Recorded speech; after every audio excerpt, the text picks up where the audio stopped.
हरे कृष्णा। आज से आरंभ होने वाले श्रावण मास की आप सबको बहुत सारी शुभकामनाएं। श्रावण मास में भगवान शिव की उपासना जितनी कल्याणकारी मानी गई है, उतना ही पुण्य शिव पुराण की कथा को श्रद्धा पूर्वक सुनने से भी प्राप्त होता है, क्योंकि शिव पुराण केवल कथाओं का संग्रह नहीं, बल्कि भगवान शंकर की करुणा, भक्ति और मोक्ष के मार्ग का दिव्य प्रकाश है। ये दुर्लभ मनुष्य जीवन भगवान की कथा श्रवण करके ही वास्तव में सफल बनता है। और इसीलिए आज से आरंभ होने वाले इस श्रावण मास में हम प्रतिदिन भगवान शिव का गुणगान गाती हुई इस सुंदर शिव महापुराण कथा का श्रवण करेंगे। आप में से कई भक्तों की ये इच्छा थी कि इस श्रावण मास में आप शिव पुराण का श्रवण करना चाहते थे, और आपकी इच्छा को पूर्ण करते हुए आज से हम अपनी उसी कथा यात्रा को आरंभ करने जा रहे हैं। तो प्रतिदिन आरंभ से अंत तक इन सभी शिव पुराण कथाओं को अवश्य सुनिएगा, और ये कथा का श्रवण आरंभ से अंत तक पूर्ण रूप में ही किया जाता है। तो इसलिए प्रयास करें प्रतिदिन आने वाली इन कथाओं को श्रद्धा, ध्यान से और नियम पूर्वक सुनें। एक आदर्श संतान का निर्माण उसके जन्म के साथ नहीं, अपितु उसके गर्भ में आने से पहले होता है, और यही है गर्भ विज्ञान का रहस्य। तो अगर आप प्रेग्नेंट हैं या फिर आने वाले समय में प्रेगनेंसी प्लान करने वाले हैं और अभी तक आपको गर्भ विज्ञान के बारे में नहीं पता है, तो ये आने वाला वेबिनार आपके लिए है। नीचे डिस्क्रिप्शन बॉक्स में लिंक दिया गया है, वहाँ पर जाकर अपने आप को रजिस्टर करें और ये जानें कि आखिर कैसे गर्भ विज्ञान के थ्रू आप अपने आने वाले संतान को डिज़ायर्ड क्वालिटी के साथ एक बेस्ट पर्सन बना सकते हैं बाहर आने से पहले। जी हाँ, और मैं आपसे मिलूंगी शनिवार को शाम 7 बजे लाइव उस वेबिनार के अंदर। Will see you soon there. इसी प्रार्थना के साथ चलिए हमारी शिव महापुराण कथा श्रृंखला को आरंभ करते हैं और सुनते हैं आज की शिव महापुराण कथा। आज की कथा आरंभ करते हैं। आद्यांत मंगलमजात समान भाव मार्यं तमीशमजरामरमात्मदेवं पंचाननं प्रबल पंच विनोदशीलं संभावये मनसि शंकरमंबिकेशम। अर्थात जो आदि और अंत में नित्य मंगलमय हैं, जिनकी समानता या तुलना कहीं भी नहीं, जो आत्मा के स्वरूप को प्रकाशित करने वाले देवता हैं, जिनके 5 मुख हैं और जो खेल खेल में अनायास ही जगत की रचना, पालन और संहार तथा अनुग्रह और तिरोभाव रूप 5 प्रबल कर्म करते रहते हैं, उन सर्वश्रेष्ठ अजर अमर ईश्वर अंबिकापति भगवान शंकर का मैं मन ही मन चिंतन करती हूँ। व्यास जी ने कहा, जो धर्म का महान क्षेत्र है, जहाँ गंगा यमुना का संगम हुआ है, उस परम पुण्यमय प्रयाग में जो ब्रह्मलोक का मार्ग है, सत्यव्रत में तत्पर रहने वाले महातेजस्वी महात्मा मुनियों ने वहाँ पर एक विशाल ज्ञान यज्ञ का आयोजन किया था। उस ज्ञान यज्ञ का समाचार सुनते ही पौराणिक शिरोमणि व्यासदेव जी के शिष्य महामुनि सूत गोस्वामी वहां आ पहुंचे। सूत गोस्वामी को आते हुए देखकर सभी मुनि अत्यंत हर्ष और प्रसन्नता से खिल उठे। उन्होंने प्रसन्न चित्त होकर उनका विधिवत स्वागत सत्कार किया। उसके बाद उन प्रसन्न महात्माओं ने उनकी स्तुति करते हुए विनय पूर्वक हाथ जोड़कर कहा, हे सर्वज्ञ विद्वान रोमहर्षण जी, आपका भाग्य बड़ा भारी है। इसी से आपने व्यास देव जी के मुख से अपनी प्रसन्नता के लिए संपूर्ण पुराण विद्या प्राप्त की। आप आश्चर्य स्वरूप कथाओं के भंडार हैं। ठीक उसी तरह जैसे रत्नाकर समुद्र बड़े बड़े सारभूत रत्नों का आगार होता है। आप हमारे सौभाग्य से इस यज्ञ का दर्शन करने के लिए यहाँ पधारे हैं, और इसी के माध्यम से हमारा भी कुछ कल्याण होने वाला है, क्योंकि आपका आगमन निरर्थक नहीं हो सकता। हे उत्तम बुद्धि वाले सूत गोस्वामी, इस समय हमने एक ही बात सुननी है। अगर आपका अनुग्रह हो तो गोपनीय होने पर भी आप उस विषय का वर्णन कीजिए। घोर कलयुग आने पर मनुष्य पुण्य कर्म से दूर हो जाएंगे, दुराचार में फंस जाएंगे, सभी सत्य भाषण से मुंह फेर लेंगे, दूसरों की निंदा में तत्पर रहेंगे, पराये धन को हड़पने की इच्छा रखेंगे, उनका मन पराई स्त्रियों में आसक्त होगा और वे दूसरे प्राणियों की हिंसा करेंगे। अपने शरीर को ही वे आत्मा समझेंगे, मूढ़, नास्तिक और पशु बुद्धि रखने वाले होंगे, माता पिता से द्वेष रखेंगे, ब्राह्मण लोभ रूपी ग्राह के ग्रास बन जाएंगे, उनके विचार धर्म के प्रतिकूल होंगे, वे कुटिल और द्विज निंदक होंगे, अगर धनी हुए तो कुकर्म में लग जाएंगे और विद्वान हुए तो वाद विवाद करते रहेंगे। अपने को कुलीन मानकर चारों वर्णों के साथ वैवाहिक संबंध स्थापित करेंगे। वे लोग अपनी अधिकार सीमा से बाहर जाकर द्विज उचित सत्कर्मों का अनुष्ठान करेंगे। कलयुग की स्त्रियां प्रायः सदाचार से भ्रष्ट और पति का अपमान करने वाली होंगी। वे मलिन भोजन करेंगी, कुत्सित हाव भाव में तत्पर रहेंगी। उनका शील स्वभाव बहुत बुरा होगा और पति की सेवा से विमुख रहेंगी। हे सूत जी, इस प्रकार जिनकी बुद्धि नष्ट हो गई है, जिन्होंने अपने धर्म का त्याग कर दिया है, ऐसे लोगों का इस लोक और परलोक में उत्तम गति कैसे प्राप्त होगी, इसी चिंता से हमारा मन व्याकुल रहता है। परोपकार के समान दूसरा कोई धर्म नहीं। अतः जिस छोटे से उपाय से भी इन सब के पापों का तत्काल नाश हो सके, ऐसा कोई उपाय कृपा पूर्वक आप बताइए, क्योंकि आप समस्त सिद्धांतों के ज्ञाता हैं। इस प्रकार मुनियों की बात सुनकर सूत गोस्वामी ने मन ही मन भगवान शिव का स्मरण किया और फिर उन्हें इस प्रकार कहने लगे। सूत गोस्वामी ने कहा, हे साधु महात्माओं, आपने जन कल्याण की बात पूछी है। आपका ये प्रश्न तीनों लोकों का हित करने वाला है। मैं गुरुदेव व्यास जी का स्मरण करके आप लोगों के स्नेहवश इस विषय का वर्णन करता हूँ। आप आदर पूर्वक सुनिए। सबसे उत्तम जो शिव पुराण है वो वेदांत का सार सर्वस्व है। वक्ता और श्रोता का समस्त पाप राशियों से उद्धार करने वाला है। और इतना ही नहीं, वो परलोक में परमार्थ वस्तु को देने वाला है। कली की कल्मश राशि का नाश करने वाला है। उसमें भगवान शिव के उत्तम यश का वर्णन है। हे ब्राह्मणों, धर्म, अर्थ, काम और मोक्ष, इन चारों पुरुषार्थों को देने वाला वो पुराण सदा ही अपने प्रभाव की दृष्टि से वृद्धि या विस्तार होता रहता है। उस सर्वोत्तम शिव पुराण के अध्ययन मात्र से वे कलयुग के पाप आसक्त जीव श्रेष्ठतम गति को प्राप्त कर लेंगे। कलयुग के महान उत्पात तभी तक जगत में निर्भय होकर विचरेंगे जब तक यहाँ शिव पुराण का उदय नहीं होगा।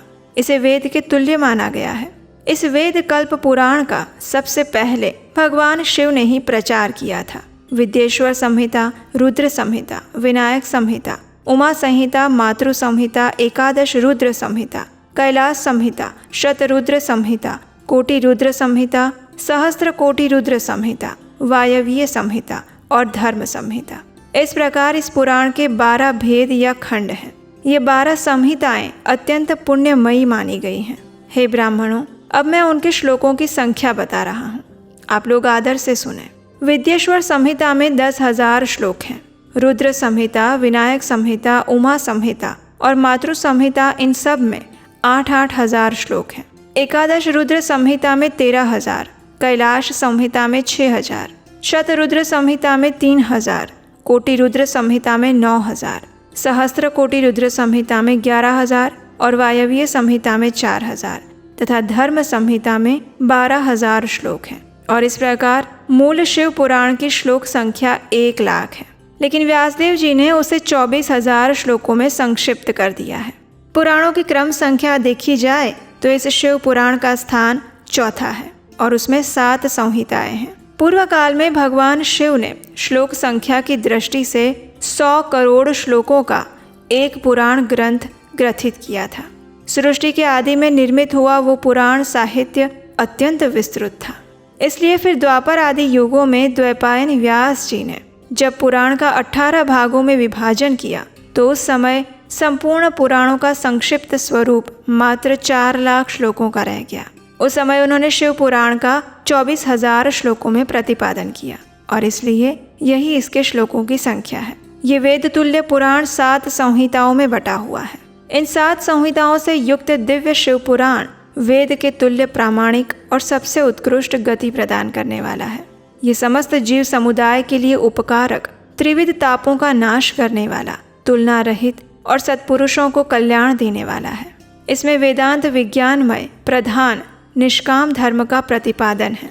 इसमें श्रेष्ठ मंत्र समूहों का संकलन है और धर्म, अर्थ, काम, स्त्री वर्ग की प्राप्ति के साधन का भी वर्णन है। ये समस्त पुराणों में श्रेष्ठ हैं। वेद वेदांत में वेद्य स्वरूप से विलसित परम वस्तु परमात्मा का इसमें गान किया गया है।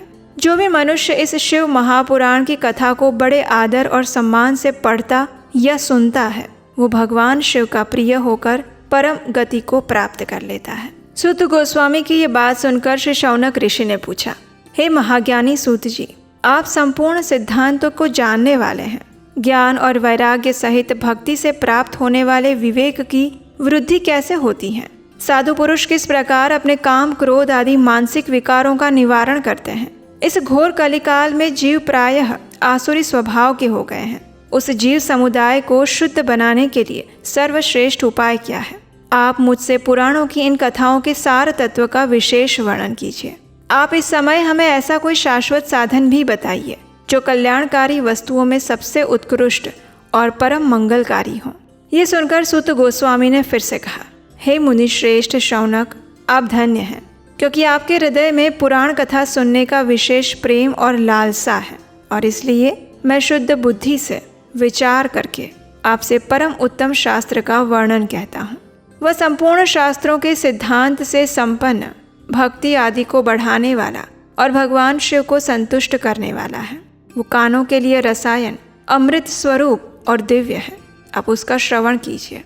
और वो परम उत्तम शास्त्र, जैसा कि मैंने पहले बताया, यही शिव पुराण है, जिसका पूर्व काल में भगवान शिव ने ही प्रतिपादन किया था। ये काल रूपी सर्प से प्राप्त होने वाले महान त्रास का विनाश करने वाला उत्तम साधन है। गुरुदेव व्यास ने सनत कुमार मुनि का उपदेश पाकर बड़े आदर से संक्षेप में ही इस पुराण का प्रतिपादन किया है। इस पुराण को पढ़ने का उद्देश्य है कलयुग में उत्पन्न होने वाले मनुष्यों के परम हित का साधन। यह शिव पुराण परम उत्तम शास्त्र है। इसे इस भूतल पर भगवान शिव का वाङ्मय समझना चाहिए। सब प्रकार से इसका सेवन करना चाहिए। इसका पठन और श्रवण सर्व साधन रूप है। इससे शिव भक्ति पाकर श्रेष्ठतम स्थिति में पहुंचा हुआ मनुष्य शीघ्र ही शिव पद को प्राप्त करता है। इसलिए संपूर्ण प्रयास करके मनुष्यों ने इस पुराण को पढ़ने की इच्छा की है अथवा इसके अध्ययन को अभिष्ट साधन माना है। इसी तरह इसका प्रेम पूर्वक श्रवण भी संपूर्ण मनोवांछित फलों को देने वाला है। भगवान शिव के इस पुराण को सुनने से मनुष्य सभी पापों से मुक्त हो जाता है और जीवन में बड़े बड़े उत्कृष्ट भोगों का उपभोग करके अंत में शिवलोक को प्राप्त करता है। यह शिव पुराण नामक ग्रंथ 24,000 श्लोकों से युक्त है। मनुष्य को चाहिए कि वो भक्ति, ज्ञान और वैराग्य से संपन्न होकर बड़े आदर से इसका श्रवण करे। 7 संहिताओं से युक्त ये दिव्य शिव पुराण परब्रह्म परमात्मा के समान विराजमान है और सबसे उत्कृष्ट गति प्रदान करने वाला है। जो प्रतिदिन इस शिव पुराण का पाठ करता है अथवा नित्य प्रेम पूर्वक इसका श्रवण करता है, वह पुण्यात्मा है, उसमें कोई संशय नहीं। जो उत्तम बुद्धि वाला पुरुष अंत काल में भक्ति पूर्वक इस पुराण को सुनता है, उस पर अत्यंत प्रसन्न हुए भगवान महेश्वर उन्हें अपना धाम प्रदान करते हैं। जो प्रतिदिन आदर पूर्वक इस शिव पुराण कथा का पूजन करता है, वो इस संसार में संपूर्ण भोगों को भोग कर अंत में भगवान शिव के पद को प्राप्त करता है। जो इस लोक और परलोक में भी सुख चाहता हो, उसे आदर के साथ प्रयत्न पूर्वक इसका सेवन करना चाहिए। ये निर्मल और उत्तम शिव पुराण धर्म, अर्थ, काम और मोक्ष रूप चारों पुरुषार्थों को देने वाला है। इसलिए सदैव ही प्रेम पूर्वक इसका श्रवण और विशेष पठन करना चाहिए। ये सुनकर शौनक आदि ऋषियों ने कहा, हे महाभाग सूत गोस्वामी, आप धन्य हैं, परमार्थ तत्व के ज्ञाता हैं। आपने कृपा करके हम लोगों को ये बड़ी अद्भुत और दिव्य कथा सुनाई है। इस भूतल पर इस कथा के समान कल्याण का सर्वश्रेष्ठ साधन दूसरा कोई नहीं। हे सूत जी, कलयुग में इस कथा के द्वारा कौन कौन से पापी शुद्ध होते हैं, उसके विषय में भी कृपा पूर्वक बताइए। सूत गोस्वामी ने कहा, जो मनुष्य पापी, दुराचारी, खल, काम, क्रोध आदि में निरंतर डूबे रहने वाले हैं, वे भी इस पुराण के श्रवण और पठन से शुद्ध हो जाते हैं। और इसी विषय में एक प्राचीन इतिहास का उदाहरण दिया जाता है। इस इतिहास यानी कथा का श्रवण करने मात्र से पापों का पूर्णतया नाश हो जाता है। बहुत पहले समय की बात है। किरातों के नगर में एक ब्राह्मण रहता था, जो ज्ञान में अत्यंत दुर्बल, दरिद्र, रस बेचने वाला और वैदिक धर्म से विमुख था। वो स्नान, संध्या आदि कर्मों से भ्रष्ट हो चुका था। वैश्य वृत्ति में तत्पर रहता था और उसका नाम था देवराज। वो अपने ऊपर विश्वास करने वाले लोगों को ठगा करता था। उसने ब्राह्मणों, क्षत्रियों, वैश्यों, शूद्रों और दूसरों को भी अनेक बहानों से मारकर उनका धन हड़प लिया था। लेकिन उस पापी का थोड़ा सा भी धन कभी भी धर्म के काम में नहीं लगा था। वो वेश्यागामी और सब प्रकार से आचार भ्रष्ट था। एक दिन घूमता फिरता हुआ वो दैव योग से प्रतिष्ठानपुर में जा पहुंचा। वहां उसने एक शिवालय देखा। वहां बहुत से साधु महात्मा एकत्र हुए थे। देवराज उस शिवालय में ठहर गया, लेकिन वहां उस ब्राह्मण को ज्वर आ गया और उस ज्वर से उसको बड़ी पीड़ा होने लगी। वहां एक ब्राह्मण देवता शिव पुराण की कथा सुना रहे थे। ज्वर में पड़ा हुआ देवराज ब्राह्मण के मुखारविंद से निकलने वाली उस शिव कथा को निरंतर सुनता रहा। 1 मास के बाद वो ज्वर से अत्यंत पीड़ित होकर चल बसा। उसने अपना शरीर त्याग दिया। फिर यमराज के दूत आए, उसे पाशों से बांधकर बलपूर्वक यमपुरी ले गए। इतने में ही शिवलोक से भगवान शिव के पार्षदगण भी आ गए। उनके गौर अंग कपूर के समान उज्ज्वल थे।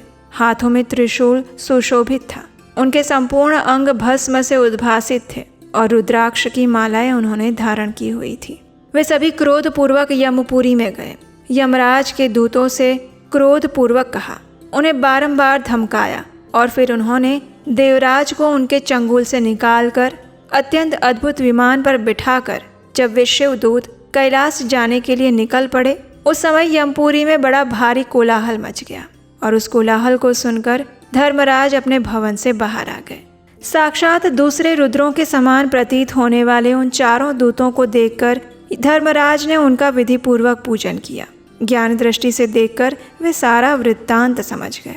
उन्होंने भय के कारण भगवान शिव के उन महात्मा दूतों से कोई बात नहीं पूछी, ऊपर से उनकी पूजा की और प्रार्थना की और फिर वे सभी शिवदूत कैलाश चले गए। वहां पहुंचकर उन्होंने उस ब्राह्मण को भगवान शिव के हाथों में दे दिया और इस प्रकार उस देवराज का उद्धार हो गया। इस कथा की समाप्ति पर शौनक ऋषि ने कहा, हे महाभाग सूत गोस्वामी, आपके कृपा प्रसाद से मैं बारंबार कृतार्थ हुआ। इस इतिहास को सुनकर मेरा मन अत्यंत आनंद में निमग्न हो रहा है। अतः भगवान शिव में प्रेम बढ़ाने वाली शिव संबंधिनी दूसरी कथा को भी सुनाइए। तब सूत गोस्वामी ने कहा, हे शौनक, सुनिए, मैं आपके सामने गोपनीय कथा वस्तु का भी वर्णन करूंगा, क्योंकि आप शिव भक्तों में अग्रगण्य और वेद वेत्ताओं में श्रेष्ठ हैं। बहुत समय पहले समुद्र के निकटवर्ती प्रदेश में एक वाशकल नामक ग्राम है, जहाँ वैदिक धर्म से विमुख महापापी द्विज निवास करते हैं। वे सभी ब्राह्मण बड़े ही दुष्ट हैं। उनका मन दूषित विषय भोगों में ही लगा रहता है। वे ना तो देवताओं पर विश्वास करते हैं, ना भाग्य पर। वे सभी कुटिल वृत्ति वाले हैं। वे किसानी करते और भांति भांति के घातक अस्त्र शस्त्र रखते हैं। वे व्यभिचारी और खल हैं। वहाँ के अन्य वर्णों के विषय में तो क्या ही कहा जाए। अन्य वर्णों के लोग भी उन्हीं की भांति कुत्सित विचार रखने वाले, स्वधर्म विमुख और दुष्ट हैं। वहाँ की सभी स्त्रियां भी कुटिल स्वभाव की, स्वेच्छाचारिणी, पापासक्त और कुत्सित विचार वाली हैं। वे सद्व्यवहार और सदाचार से सर्वथा शून्य हैं।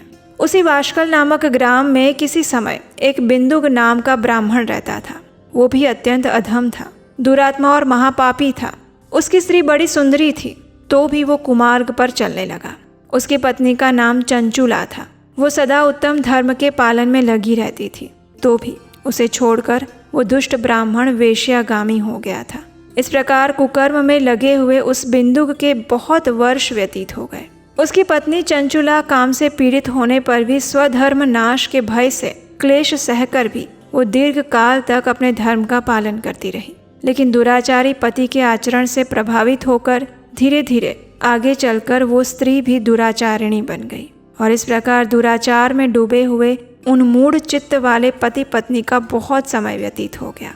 कुछ समय बाद शूद्र जातीय उस वेश्या का पति बना हुआ वो दूषित बुद्धि वाला दुष्ट ब्राह्मण बिंदुक समय के अनुसार मृत्यु को प्राप्त हुआ और मृत्यु के बाद वो नरक में जाकर पड़ा। बहुत दिनों तक नरक के दुख भोगने के बाद वो मूढ़ बुद्धि वाला पापी विंध्य पर्वत पर भयंकर पिशाच बन गया। दूसरी ओर दुराचारी पति बिंदु के मर जाने पर वो मूढ़ हृदया चंचुला बहुत समय तक पुत्रों के साथ अपने घर में रहने लगी। एक दिन दैव योग से किसी पुण्य पर्व के आने पर वो स्त्री अपने भाई बंधुओं के साथ गोकर्ण क्षेत्र में गई। तीर्थयात्रियों के साथ उसने भी उस समय जाकर किसी तीर्थ के जल में स्नान कर लिया और फिर वो बंधुजनों के साथ इधर उधर घूमने लगी। घूमते फिरते वो किसी देव मंदिर में गई। वहाँ उसने एक दैवज्ञ ब्राह्मण के मुख से भगवान शिव की परम पवित्र और मंगलकारिणी उत्तम पौराणिक कथा को सुना। कथावाचक उस समय कह रहे थे, कि जो स्त्रियां पर पुरुषों के साथ व्यभिचार करती हैं, वे मरने के बाद जब यमलोक में जाती है तो यमराज के दूत उनकी योनि में तपे हुए लोहे का परीख डालते हैं। पौराणिक ब्राह्मण के मुख से ये वैराग्य बढ़ाने वाली कथा को सुनकर चंचुला भय से व्याकुल होने लगी। वो कांपने लगी। जब कथा समाप्त हुई और सुनने वाले सभी लोग वहां से बाहर चले गए, तब वो भयभीत नारी एकांत में शिव पुराण की कथा बाँचने वाले उन ब्राह्मण के पास जाती है और उनसे पूछती है, हे ब्राह्मण, मैं अपने धर्म को नहीं जानती थी, इसलिए मेरे द्वारा तो बहुत बड़ा दुराचार हुआ है। हे स्वामी, मेरे ऊपर अनुपम कृपा करके आप मेरा उद्धार कीजिए। आज आपके वैराग्य रस से ओतप्रोत इस प्रवचन को सुनकर मुझे बड़ा भय लग रहा है। मैं कांप उठी हूँ और मुझे इस संसार से वैराग्य हो गया है। मुझ मूढ़ चित्त वाली पापिनी को धिक्कार है। मैं सर्वथा निंदा के योग्य हूँ, कुत्सित विषयों में फंसी हुई हूँ और अपने धर्म से विमुख हो गई हूँ। न जाने किस किस घोर कष्टदायक दुर्गति में मुझे पड़ना पड़ेगा और वहाँ कौन बुद्धिमान पुरुष कुमार्ग में मन लगाने वाली मुझ पापिनी का साथ देगा। मृत्यु काल में उन भयंकर यमदूतों को मैं कैसे देखूंगी? जब वे बलपूर्वक मेरे गले में फंदे डालकर मुझे बांधेंगे, तब मैं कैसे धीरज धारण करूंगी? नरक में जब मेरे शरीर के टुकड़े टुकड़े किए जाएंगे, उस समय विशेष दुख देने वाली उस महायातना को मैं कैसे सहूंगी? मेरा हृदय विदीर्ण हो रहा है। मैं तो सब प्रकार से नष्ट हो गई, क्योंकि मैं हर तरह से पाप में ही डूबी रही हूँ। हे ब्राह्मण देव, आप ही मेरे गुरु, आप ही माता और आप ही पिता हैं। मैं आपकी शरण में आई हूँ। मुझ दीन अबला का आप ही उद्धार कीजिए। इस प्रकार खेद और वैराग्य से युक्त हुई चंचुला ब्राह्मण देवता के दोनों चरणों में गिर पड़ी और तब उन बुद्धिमान ब्राह्मण ने कृपा पूर्वक उसे उठाया और कहा, हे नारी, सौभाग्य की बात यह है कि भगवान शंकर की कृपा से शिव पुराण की इस वैराग्य युक्त कथा को सुनकर तुम्हें समय पर चेतना आ गई है। हे ब्राह्मण पत्नी, भयभीत मत हो, भगवान शिव की शरण में जाओ। शिव की कृपा से सारा पाप तत्काल नष्ट हो जाता है। मैं तुमसे भगवान शिव की कीर्ति कथा से युक्त उस परम वस्तु का वर्णन करूंगा, जिससे तुम्हें सदा सुख देने वाली उत्तम गति प्राप्त होगी। शिव की उत्तम कथा सुनने से तुम्हारी बुद्धि इस प्रकार पश्चाताप से युक्त और शुद्ध हो गई है, साथ ही तुम्हारे मन में विषयों के प्रति वैराग्य हो गया है। सत्पुरुषों ने सभी के लिए पश्चाताप को ही समस्त पापों का शोधक बताया है। पश्चाताप करने से ही पापों की शुद्धि हो जाती है। जो मनुष्य पश्चाताप करता है वही वास्तव में पापों का प्रायश्चित कर सकता है, क्योंकि सत्पुरुषों ने समस्त पापों की शुद्धि के लिए जैसे प्रायश्चित का उपदेश किया है, वो सभी पश्चाताप से संपन्न हो जाता है। जो पुरुष विधि पूर्वक प्रायश्चित करके निर्भय हो जाता है पर अपने कुकर्म के लिए पश्चाताप नहीं करता, उसे प्रायः उत्तम गति नहीं मिलती। लेकिन जिसने अपने कुकृत्य पर हृदय पूर्वक पश्चाताप किया है, वो अवश्य ही उत्तम गति का भागी होता है और उसमें कोई संशय नहीं। इस शिव पुराण की कथा सुनने से जैसे चित्त शुद्धि होती है, वैसी दूसरे उपायों से नहीं होती। जैसे दर्पण साफ करने पर निर्मल हो जाता है, उसी प्रकार शिव पुराण की कथा से चित्त अत्यंत शुद्ध हो जाता है, उसमें कोई संशय नहीं।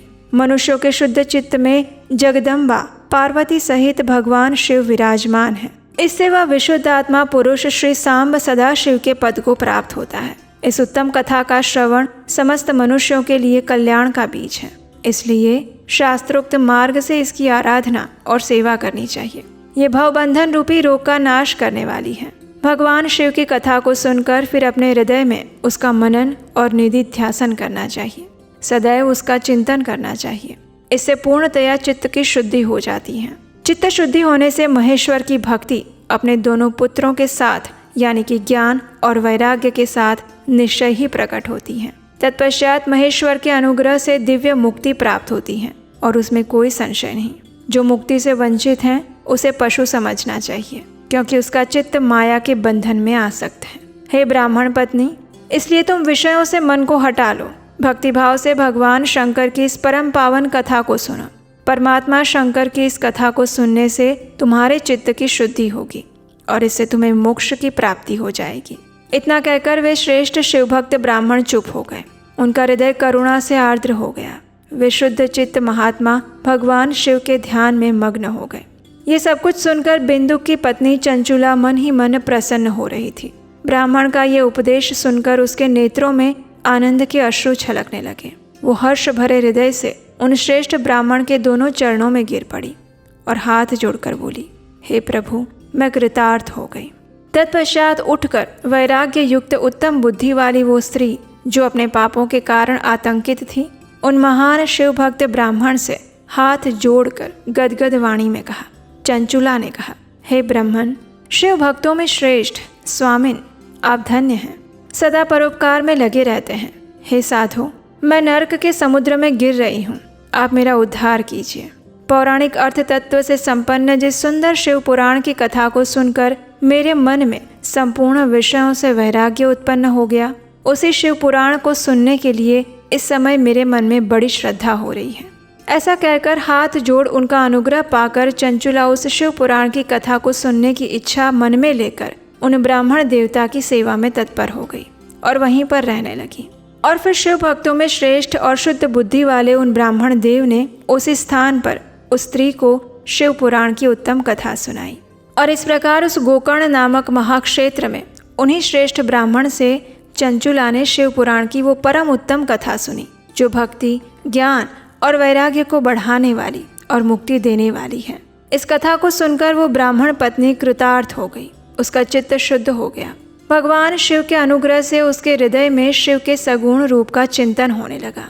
वह भगवान शिव के सच्चिदानंदमय स्वरूप का बारंबार चिंतन करने लगी। तत्पश्चात समय के पूरे होने पर भक्ति, ज्ञान और वैराग्य से युक्त हुई चंचुला ने अपने शरीर को बिना किसी कष्ट के त्याग कर दिया। इतने में ही त्रिपुर शत्रु भगवान शिव का भेजा हुआ एक दिव्य विमान द्रुत गति से वहां पहुंचा, जो उनके अपने गणों से संयुक्त और सुंदर शोभा साधनों से संपन्न था। चंचुला उस विमान पर आरूढ़ हुई। भगवान शिव के श्रेष्ठ पार्षदों ने उसे तत्काल शिवपुरी में पहुंचा दिया। उसके सारे मैल धुल चुके थे। वो दिव्य रूप धारिणी दिव्यांगना हो गई थी। उसके दिव्य अवयव उसकी शोभा बढ़ाते थे। शिवपुरी में पहुंचकर उसने सनातन देवता त्रिनेत्रधारी महादेव जी को देखा। सभी मुख्य देवता उनकी सेवा में खड़े थे। उनकी अंग कांति करोड़ों सूर्यों के समान प्रकाशित हो रही थी। कंठ में नील चिन्ह शोभा पाता था। 5 मुख और प्रत्येक मुख में 3-3 नेत्र। मस्तक पर अर्धचंद्राकार मुकुट शोभा दे रहा था। उन्होंने अपने वामांग भाग में गौरी देवी को बिठाया था, जो विद्युत पुंज के समान प्रकाशित थी। गौरीपति महादेव जी की कांति कपूर के समान गौर वर्ण की थी। उनका सारा शरीर श्वेत भस्म से भासित था और शरीर पर श्वेत वस्त्र शोभा पा रहा था। इस प्रकार भगवान शिव का दर्शन करके वो ब्राह्मण पत्नी चंचुला अत्यंत प्रसन्न हुई। प्रीतियुक्त होकर उसने भगवान शिव को बारंबार प्रणाम किया और फिर हाथ जोड़कर बड़े प्रेम, आनंद और विनीत भाव से खड़ी हो गई। उसके नेत्रों से आनंद अश्रुओं की अविरल धारा बह रही थी। शरीर में रोमांच हो रहा था और उस समय भगवती पार्वती और भगवान शंकर ने उसे बड़ी करुणा के साथ अपने पास बुलाया। माता पार्वती ने उस दिव्य रूप धारिणी बिंदुक प्रिया चंचुला को प्रेम पूर्वक अपनी सखी बना लिया और फिर वो सनातन धाम में अविचल निवास प्राप्त करके अक्षय सुख का अनुभव करने लगी। एक दिन परम आनंद में निमग्न हुई चंचुला ने उमा देवी के पास जाकर प्रणाम किया। दोनों हाथ जोड़कर उनकी स्तुति करने लगी। चंचुला ने कहा, हे गिरिराज नंदिनी, स्कंद माता उमे, मनुष्यों ने सदा आपका सेवन किया है। समस्त सुखों को देने वाली शंभु प्रिय, आप ब्रह्म स्वरूपिणी हैं। विष्णु और ब्रह्मा आदि देवताओं द्वारा सेव्य हैं। आप ही संसार की सृष्टि, पालन और संहार करने वाली हैं। तीनों गुणों का आश्रय भी आप हैं, पराशक्ति भी आप हैं। इस प्रकार देवी पार्वती की स्तुति करके वो सिर झुकाए चुप हो गई। उसके नेत्रों में प्रेम के आंसू उमड़ आए थे। तब करुणा से भरी हुई शंकर प्रिया भक्त वत्सला देवी पार्वती ने चंचुला को संबोधित करते हुए बड़े प्रेम से कहा, हे सखी चंचुले, मैं तुम्हारी की हुई इस स्तुति से बहुत प्रसन्न हूँ। बोलो, क्या वर मांगती हो? तुम्हारे लिए मुझे कुछ भी अदेय नहीं है। तब चंचुला ने कहा, हे निष्पाप गिरिराज कुमारी, मेरे पति बिंदुक इस समय कहाँ हैं? उनकी कैसी गति हुई है ये मैं नहीं जानती। मैं अपने उन पतिदेव से जिस प्रकार संयुक्त हो सकूं वैसा उपाय कीजिए। हे महेश्वरी, मेरे पति एक शूद्र जातीय वेश्या के प्रति आसक्त थे और पाप में ही डूबे रहते थे। न जाने वे किस गति को प्राप्त हुए हैं। ये सुनकर माता पार्वती ने कहा, हे पुत्री, तुम्हारा बिंदुक नाम वाला पति बड़ा पापी था। उसका अंतःकरण बड़ा ही दूषित था। वेश्या का उपभोग करने वाला वो महामूढ़ मरने के बाद नरक में पड़ा अगणित वर्षों तक नरक में अनेक प्रकार के दुख भोगता रहा। फिर अपने शेष पाप को भोगने के लिए विंध्य पर्वत पर पिशाच हुआ। इस समय वो पिशाच अवस्था में ही है और अनेक प्रकार के क्लेश उठा रहा है। वो वहीं पर वायु पीकर रहता है और सब प्रकार के कष्ट सहता है। गौरी देवी की ये बात सुनकर उत्तम व्रत का पालन करने वाली चंचुला अत्यंत दुखी हो गई। फिर अपने मन को स्थिर करके उस ब्राह्मण पत्नी ने महेश्वरी को प्रणाम करके कहा, हे माता पार्वती, मुझ पर कृपा कीजिए। दूषित कर्म करने वाले मेरे उस दुष्ट पति का उद्धार कर दीजिए। कुत्सित बुद्धि वाले मेरे उस पापात्मा पति को किस उपाय से उत्तम गति प्राप्त हो सकती है, कृपया ये बताइए। मैं आपको नमस्कार करती हूँ। ये सुनकर देवी पार्वती ने कहा, तुम्हारा पति यदि शिव पुराण की पुण्यमयी उत्तम कथा सुने तो सारी दुर्गति को पार करके वो उत्तम गति का भागी हो सकता है। गौरी देवी के ये वचन आदर पूर्वक सुनकर चंचुला ने हाथ जोड़कर मस्तक झुकाकर उन्हें बारंबार प्रणाम किया। अपने पति के समस्त पापों की शुद्धि और उत्तम गति की प्राप्ति के लिए पार्वती देवी से वो प्रार्थना करने लगी कि मेरे पति को शिव पुराण सुनाने की व्यवस्था करवाइए। उस ब्राह्मण पत्नी के बारंबार प्रार्थना करने पर शिव प्रिया गौरी देवी को बड़ी दया आई। उन्होंने भगवान शिव की उत्तम कीर्ति का गान करने वाले गंधर्वराज तुम्बरू को बुलाया और फिर उनसे प्रसन्नता पूर्वक कहने लगी, हे तुम्बरो, तुम्हारी भगवान शिव में प्रीति है। तुम मेरे मन की बातों को जानकर मेरे अभिष्ट कार्यों को सिद्ध करने वाले हो। इसलिए मैं तुमसे एक बात कहती हूँ, तुम मेरी सखी के साथ शीघ्र ही विंध्य पर्वत पर जाओ। वहाँ एक महाघोर और भयंकर पिशाच रहता है। उसका वृत्तांत तुम आरंभ से ही सुनो। मैं तुम्हें सब कुछ पहले से बताऊंगी। पूर्व जन्म में वो पिशाच बिंदुक नामक ब्राह्मण था। मेरी सखी चंचुला का पति था, परंतु वो दुष्ट वेश्यागामी हो गया। स्नान संध्या आदि छोड़कर अपवित्र रहने लगा। क्रोध के कारण उसकी बुद्धि पर मूढ़ता छा गई थी। अभक्ष्य भक्षण और सज्जनों से द्वेष करना यही उसका स्वाभाविक कर्म बन गया था।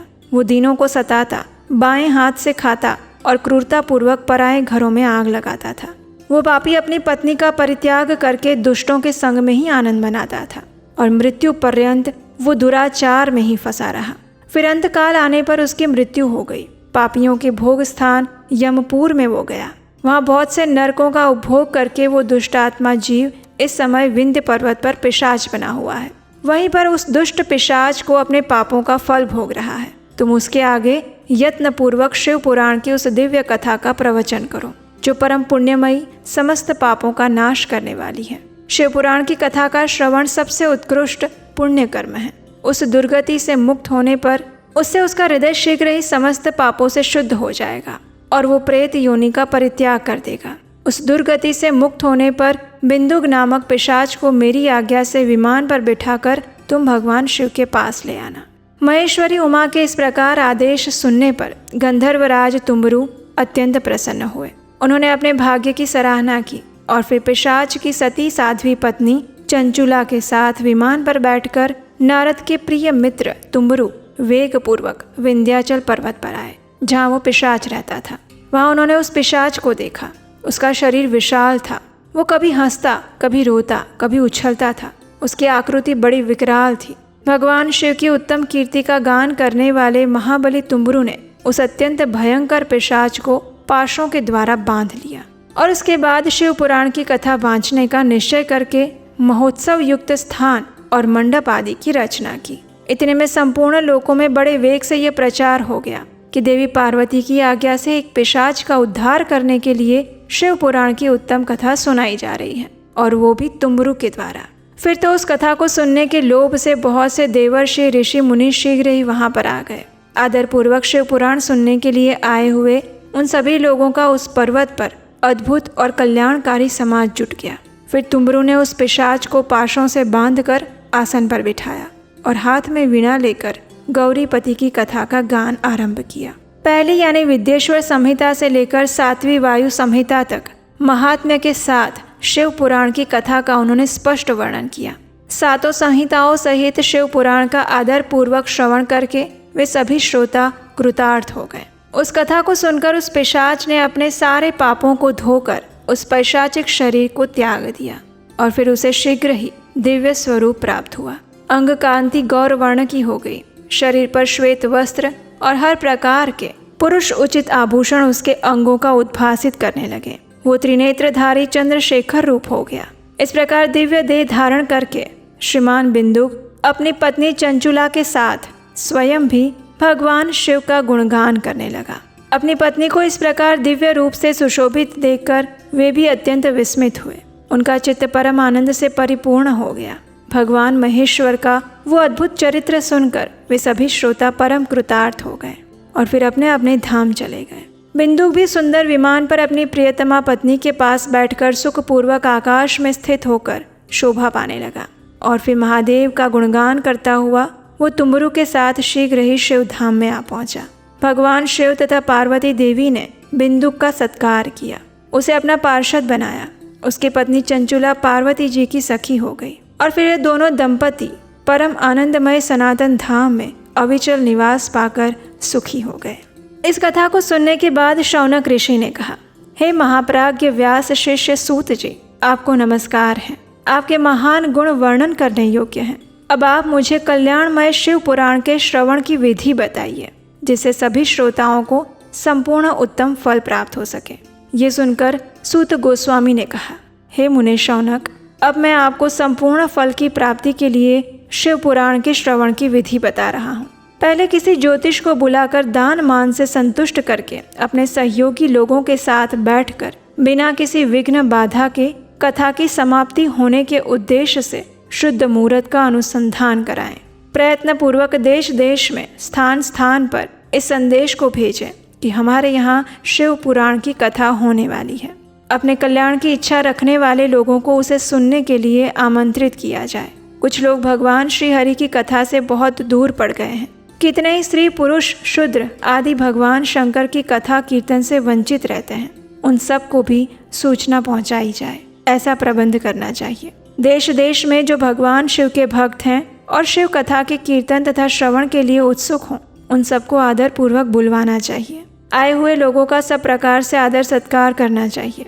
शिव मंदिर में, तीर्थ में, वन प्रांत में अथवा घर में ही शिव पुराण की कथा सुनने के लिए उत्तम स्थान का निर्माण करना चाहिए। केले के खंभों से सुशोभित एक ऊंचा कथा मंडप तैयार कराएं। उसे सभी ओर फल पुष्प आदि से सुंदर चंदोवे से अलंकृत कराएं। चारों ओर ध्वजा पताका लगाकर तरह तरह के सामानों से सजाकर सुंदर शोभा संपन्न बना दें। परमात्मा भगवान शंकर के लिए दिव्य आसन का निर्माण करना चाहिए। कथावाचक के लिए भी एक ऐसा दिव्य आसन बनाना चाहिए जो उनके लिए सुखद हो सके। नियम पूर्वक कथा सुनने वाले श्रोताओं के लिए भी यथा योग्य सुंदर स्थानों की व्यवस्था करनी चाहिए। पुराण वेदता विद्वान वक्ता के प्रति तुच्छ बुद्धि कभी नहीं करनी चाहिए। संसार में जन्म तथा गुणों के कारण बहुत से गुरु होते हैं, परंतु उन सब में पुराणों का ज्ञाता विद्वान ही परम गुरु माना गया है। पुराण वेदता पवित्र, दक्ष, शांत, ईर्ष्या पर विजय पाने वाला, साधु और दयालु होना चाहिए। ऐसा प्रवचन कुशल विद्वान इस पुण्यमयी कथा को कहें। सूर्योदय से आरंभ करके 3.5 प्रहर तक उत्तम बुद्धि वाले विद्वान पुरुष को शिव पुराण की कथा सम्यक रीति से पढ़नी चाहिए या सुननी चाहिए। मध्याह्न काल में 2 घड़ी तक कथा बंद रखनी चाहिए, जिससे कथा कीर्तन से अवकाश पाकर लोग मल मूत्र का त्याग कर सकें। कथा प्रारंभ के दिन से 1 दिन पहले व्रत ग्रहण करने के लिए वक्ता को क्षौर करा लेना चाहिए। जिन दिनों कथा हो रही हो उन दिनों में प्रयत्न पूर्वक प्रातः काल का सारा नित्य कर्म संक्षेप से करना चाहिए। वक्ता के पास उसकी सहायता के लिए एक दूसरा वैसा ही विद्वान स्थापित करना चाहिए। वो भी सब प्रकार के संशयों को निवृत्त करने में समर्थ और लोगों को समझाने में कुशल हो। कथा में आने वाले विघ्नों की निवृत्ति के लिए गणेश जी का पूजन करना चाहिए। कथा के स्वामी भगवान शिव की और विशेषतः शिव पुराण की पुस्तक की भक्तिभाव से पूजा करें।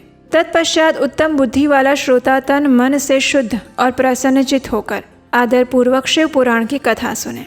जो वक्ता और श्रोता अनेक प्रकार के कर्मों में भटक रहे हों, काम आदि 6 विकारों से युक्त हो, स्त्री में आसक्ति रखते हो, पाखंड पूर्ण बातें कहते हो, वे पुण्य के भागी नहीं होते।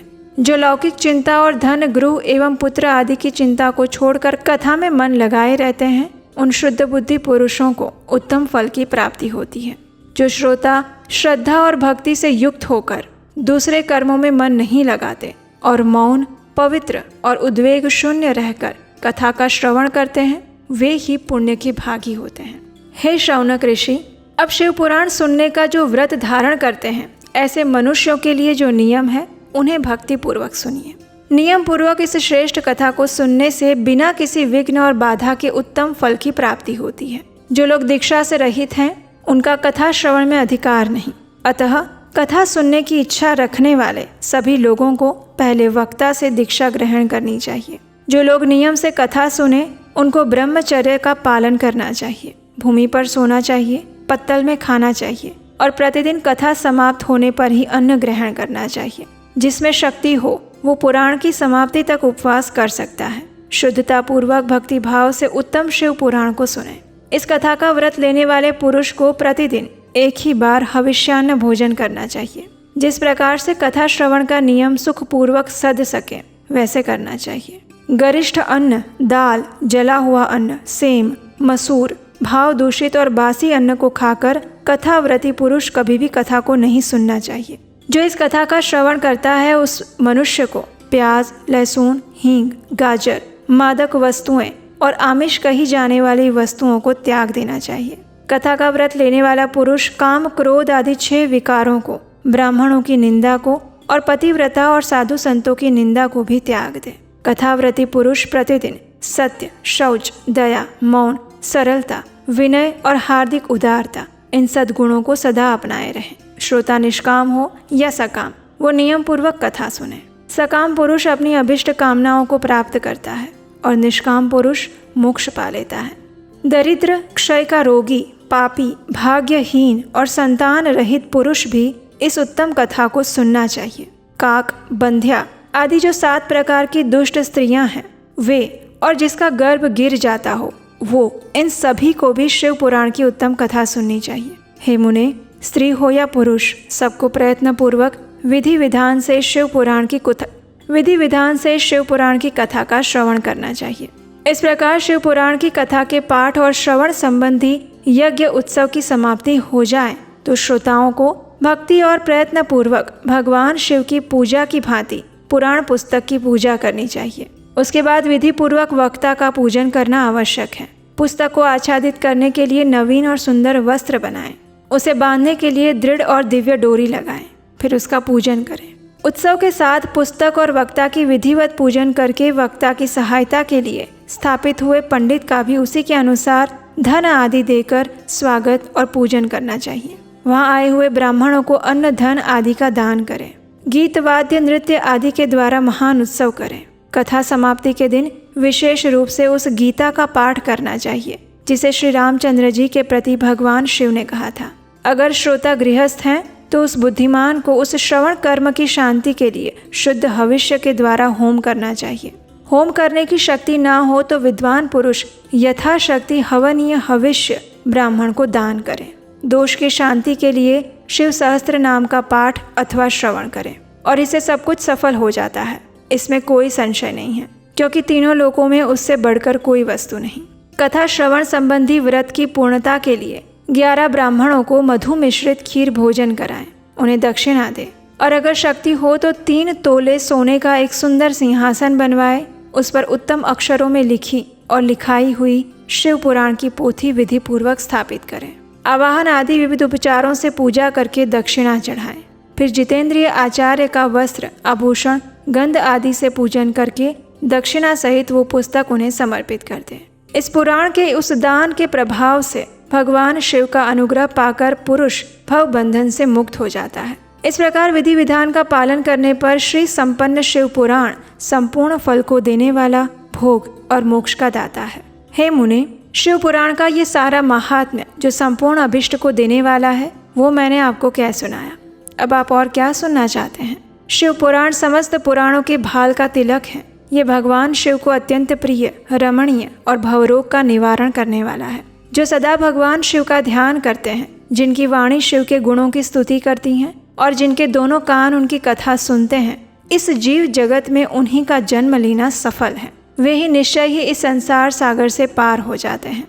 भिन्न भिन्न प्रकार के समस्त गुण जिनके सच्चिदानंदमय स्वरूप का कभी स्पर्श नहीं करते, जो अपनी महिमा से जगत के बाहर और भीतर भासमान हैं, जो मन के बाहर और भीतर वाणी और मनोवृत्ति रूप में प्रकाशित हैं, उन अनंत आनंद घन परम शिव की मैं शरण लेता हूँ।